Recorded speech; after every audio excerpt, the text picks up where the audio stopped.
Aprovada a PL da misoginia no Senado Federal. Essa lei da misoginia, na verdade, ela não passa de uma farsa. Como muitas outras manobras políticas das ideologias de esquerda, dos partidos de esquerda, eles sempre usam palavras que parecem bonitas, que parecem ser uma causa justa, que dificilmente alguém vai se opor. Defesa das mulheres, quando na verdade é apenas uma manobra para regular as redes e para calar qualquer pessoa que pense diferente dessas ideologias, para criminalizar qualquer pessoa que pense ou que fale diferente daquilo que eles querem. Não passa de autoritarismo, não passa de arbitrariedade, é apenas uma manipulação. Essa lei, ela não era necessária, porque já existe a Lei Maria da Penha, já existem muitas leis de defesa dos direitos das mulheres e leis de segurança. Então, é sempre uma desculpa da criação de novas leis. Sempre eles usam algum subterfúgio para tentar sustentar a ideia de que se precisam de novas leis. Mas, na verdade, o intuito é dominar o debate, o intuito é dominar a narrativa, o intuito é dominar a fala das pessoas, é tirar a liberdade de expressão, é apenas impor as suas ideologias, impor as suas ideias. É não dar espaço para que ninguém tenha o direito de pensar ou de falar diferente do que eles acreditam. É um grande autoritarismo, é uma grande farsa. Através dessa lei da misoginia, qualquer pessoa que diga que o homem é homem, ou que mulher é mulher, ou que o casamento tem que ser entre uma mulher e um homem, ou que a família é um homem, a mulher e sua prole, que é o que está na Constituição, pode aí ser classificado como um discurso de ódio, como misoginia, como racismo. É interessante como eles foram colocando aí tudo dentro da lei do racismo. Por quê? Porque o racismo é algo abjeto, não é? Nós discriminarmos uma pessoa pela cor da sua pele, gente, realmente é algo abjeto que ninguém aceita e que não se pode ser aceito. Então eles vão incluindo ali aquilo que eles querem realmente calar a população, que eles querem calar qualquer pessoa que pensa diferente das ideologias deles, eles vão colocar nesse crime de racismo. Então, qualquer pessoa que fale aquilo que está na Bíblia, a mulher tem que ser submissa ao seu esposo. Isso é discurso de ódio, isso é misoginia. Está aí, gente, dentro dessa lei. Tudo isso pode ser enquadrado dentro dessa lei. Por quê? O que é misoginia? Você sabe explicar o que é misoginia? Não é um conceito abstrato. É aquilo que eles querem que seja. É aquilo que eles decidirem que é. Entendeu? É apenas uma ferramenta de domínio ideológico, de domínio das narrativas, de domínio do debate. É isso que eles querem. Eles querem calar qualquer pessoa que pense ou que fale diferente do que eles. É simplesmente um autoritarismo de esquerda, um autoritarismo ideológico. E eu acho muito estranho porque nós que somos cristãos, a gente confunde muito essa coisa do ser pacífico com ser passivo. Eu vejo muitos cristãos que sequer suportam falar de política. Ai, não me venha falar de política, eu não suporto falar de política. Mas a política, ela é muito espiritual. Porque quando nós estamos dando o governo na mão de uma pessoa, e todos os governos são levantados por Deus, nós estamos ali dando um poder de uma pessoa, ela governar sobre a bênção de Deus ou debaixo de maldição. E nós estamos vendo aí essas ideologias avançando. Eu creio que não apenas por um cumprimento profético, Jesus falou que nos fins dos tempos nós viríamos o aumento da iniquidade, a apostasia, as pessoas apostatando, se divorciando, se afastando dos princípios de Deus. Mas não é só isso, é também uma omissão. Um Brasil, um país que se diz cristão, eu não lembro exatamente qual a porcentagem da população brasileira que se diz cristã, né? Eu não estou falando apenas dos protestantes, dos evangélicos, mas cristãos católicos, cristãos evangélicos, os cristãos brasileiros. É a maioria da população. Nós somos a maioria da população. Se nós somos a maioria da população, nós cremos ou deveríamos crer naquilo que a palavra de Deus nos ensina, que Deus, ele criou ali na sua criação com perfeição, ele criou o sexo feminino e o sexo masculino. Gênero é uma construção ideológica. Nós somos do gênero humano. Nós somos seres humanos. Agora, sexo biológico, existe o macho e a fêmea. E é isso que a palavra de Deus nos ensina. Mas por que que num país de maioria cristã, as pessoas não se importam? Nesse debate, as pessoas não se importam com a criação dessas leis, porque elas não entendem que isso vai nos privar do direito de falarmos da palavra de Deus, que isso vai nos privar do direito de ensinarmos os nossos filhos nos ensinamentos de Jesus Cristo. É isso que está acontecendo. As pessoas acreditam que, não quero saber, não quero ouvir falar de política. Não me importa. Eles estão votando isso daí, não tem nada a ver com a minha vida, não vai chegar até a mim. Vai chegar até você. O cristão que não entende que nós precisamos falar de política, não entende que quem não fala de política não vai poder falar de Jesus. Quem não fala sobre política e quem não entende que tem uma cidadania no céu, mas nós temos uma cidadania na terra. Nós temos que saber o que está acontecendo na política e nós também temos que ser atuantes, escolher governantes que não são, declaradamente contra os princípios de Deus. Políticos que defendem aborto não merecem o nosso voto. Políticos que defendem ideologia de gênero não podem receber o nosso voto, porque nós não somos a favor da ideologia de gênero, ou nós não somos a favor da Bíblia. Se nós somos a favor da ideologia de gênero, nós estamos contra a Bíblia. Nós temos que nos posicionar. Ou eu defendo os princípios de Deus, eu creio neles e defendo eles, ou eu estou contra eles. É simples assim. Não há uma neutralidade.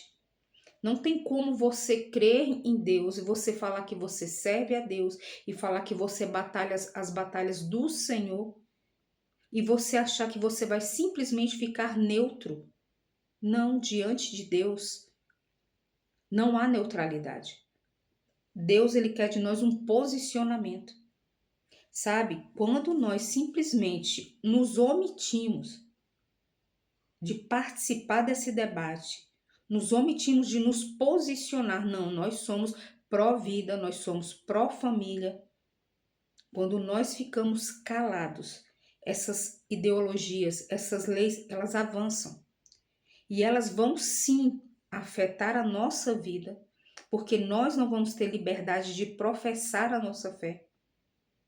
Aquilo que é um direito nosso constitucional. Nós vamos perder o direito de falar da nossa fé. Nós vamos perder o direito de falar do Evangelho de Jesus Cristo. E nós vamos estar contribuindo, quando nós nos omitimos, nós vamos estar contribuindo para que crianças e jovens sejam expostos a todo esse conteúdo maligno, a todo esse conteúdo que é contra Jesus, que é contra as Escrituras, que é anticristão. Nós temos uma responsabilidade, nós temos uma cidadania do céu e nós temos uma cidadania da terra. Nós temos que nos posicionar. E assim, às vezes eu acabo me irritando quando eu vejo algumas pessoas simplesmente defendendo essas ideologias, e eu quero falar que se chegar de repente alguma pessoa, eles vêm com muito ódio. Eles vêm com muito ódio. E eu quero falar que não é uma guerra política. Não há vencedores. Quando essas ideologias, quando esse tipo de lei, quando esse tipo de imposição ideológica prevalece, não há vencedores. Só há o caos e só há derrota. Porque quando uma nação, quando um povo, ele se afasta de Deus, quando ele se afasta dos princípios, dos ensinamentos, dos mandamentos, do Evangelho de Jesus Cristo, da palavra de Deus, ele está caindo em ruína. Ele está caindo em ruína. Mas eu entendo que há algo vai acontecer. Ou Jesus realmente está muito perto de voltar. Ou realmente a ditadura que nós estamos vivendo, ela vai se acirrar. Ela vai ficar muito acirrada. E do ponto de vista espiritual, para os cristãos, quando Jesus fala, entrem pela porta estreita, porque estreito é o caminho e mais estreita a porta que leva à salvação. Vai ficar ainda mais estreito, meu irmão. E eu vou falar uma coisa para você, a igreja brasileira ela não está preparada para a perseguição que está para vir. Os cristãos brasileiros, grande parte, está muito se deixando ser tocado por uma mornidão, por uma apatia espiritual. Se as pessoas já estão deixando a igreja, deixando Jesus, desobedecendo, sabe, estando frios, não se envolvendo com o reino de Deus, por qualquer motivo, imagine debaixo de uma dura perseguição, debaixo da ameaça de sermos presos apenas por falar o que está escrito na Bíblia. O que você acha que vai acontecer? Muitos vão acabar se afastando. Muitos vão acabar negando Jesus. A igreja brasileira não é uma igreja madura. A igreja brasileira, na sua maioria, não são cristãos maduros. Não são cristãos que estão preparados, que estão firmados em oração e firmados nas escrituras para passar por uma perseguição dessa. Então, que nós venhamos nos preparar espiritualmente e que nós venhamos nos preparar emocionalmente, porque serão tempos difíceis. Serão tempos difíceis e nós temos que estar preparados para isso, para suportar a perseguição, para suportar a falta de liberdade de nós exercermos a nossa fé. Nós vamos ter que nos revestir de poder, nos revestir da presença de Deus. E se de repente entrou aqui uma pessoa cheia de ódio, já querendo me xingar, querendo me amaldiçoar, querendo colocar o meu nome aí na boca do sapo, sei lá. Meu querido, sobre a minha vida, a minha casa e a minha família estão a cobertura do precioso sangue de Jesus Cristo. Não te odeio, ao contrário. Oro para que você se volte para Jesus Cristo. Eu oro para que você tenha um encontro real e verdadeiro com Jesus. Ele derramou o sangue dele naquela cruz por mim, mas foi também por você. Foi pela humanidade. Foi por amor. Ele não precisava passar por aquilo, mas por amor ele suportou o Calvário. Ele suportou toda aquela dor e humilhação. E ele foi à morte, mas ao terceiro dia ele ressuscitou e ele te ama. O que adianta você ganhar na política? O que adianta você ganhar nas narrativas? O que adianta você ganhar e dominar nos seus pensamentos, no seu posicionamento político? Isso é muito espiritual. E ficar longe e se afastar daquilo que Deus quer para os seus filhos, dos ensinamentos de Deus que levam à salvação, da pessoa de Jesus Cristo. Porque todos esses princípios, todas essas manipulações ideológicas, elas vão contra os princípios de Deus, contra a criação que está em Gênesis. Leia a palavra de Deus, leia Gênesis, leia o livro de Gênesis, leia a criação do homem e da mulher, leia a criação da família, leia o que Deus estabeleceu para nós. A palavra de Deus diz que a vontade de Deus é boa, perfeita e agradável. Ele é santo, ele é perfeito, ele não errou, ele não está morto, ele está vivo, Jesus Cristo está vivo. Ele está perto de voltar, mas ele não virá mais como Salvador, ele virá agora como juiz. E o dia da prestação de contas está chegando. É tempo de nós sermos humildes, nos humilharmos na presença de Deus. Examinarmos as nossas vidas e cuidarmos da nossa salvação. Porque tudo isso daqui vai passar. Política vai passar. Tudo vai passar. Mas o que eu e você vamos levar diante do trono de Deus no dia do julgamento são as nossas obras. Jesus ele fala claramente na palavra dele, eu quero ler aqui para você, em Mateus 16, que fala assim: se alguém quer ser meu seguidor, esqueça os seus próprios interesses, esteja pronto para morrer, como eu vou morrer, e me acompanhe. Pois quem põe os seus próprios interesses em primeiro lugar nunca terá a vida verdadeira. Mas quem esquece a si mesmo por minha causa terá a vida verdadeira. O que adianta alguém ganhar o mundo inteiro, mas perder a vida verdadeira? Pois não há nada que poderá pagar para ter de volta essa vida. Pois o Filho do Homem virá na glória do seu Pai com seus anjos, e então recompensará cada um de acordo com o que fez, de acordo com as suas obras. Eu afirmo a vocês que isso é verdade.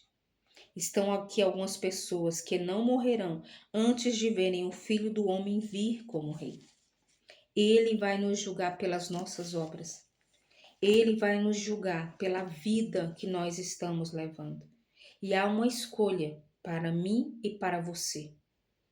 Não é uma questão meramente política, é uma questão de eu estou vivendo segundo o que Deus quer para nós como seres humanos, ou eu estou seguindo coisas que são terrenas e que são contra Deus. Há uma escolha a ser feita. Há uma escolha. O que você vai escolher? Vida ou morte? Deus ou ideologias humanas? Você vai estar ao lado de Jesus Cristo ou você vai estar contra ele? E em nenhum outro há salvação.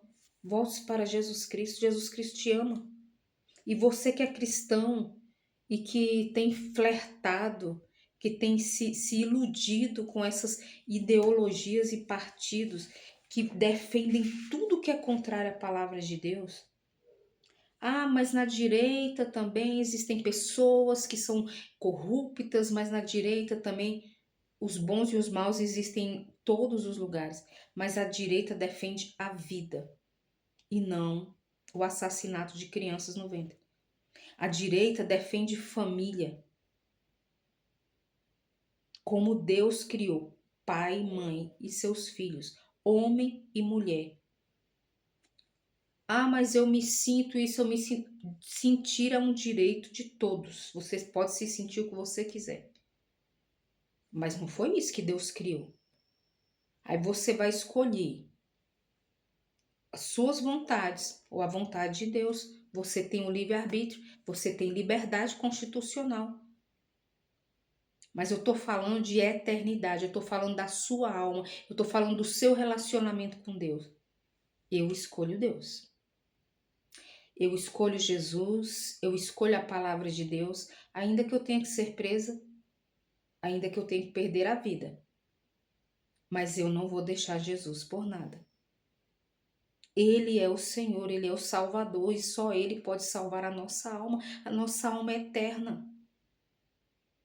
Tudo aqui vai passar, mas a nossa alma é eterna. E a nossa alma custou um preço, e preço de sangue. O sangue santo do Filho de Deus, Jesus de Nazaré. Que você possa se voltar para Jesus. Jesus está voltando. É tempo de arrependimento. É tempo de alinhamento com a palavra de Deus. E não com ideologias que são totalmente contrárias àquilo que Deus ele ensinou na sua santa palavra.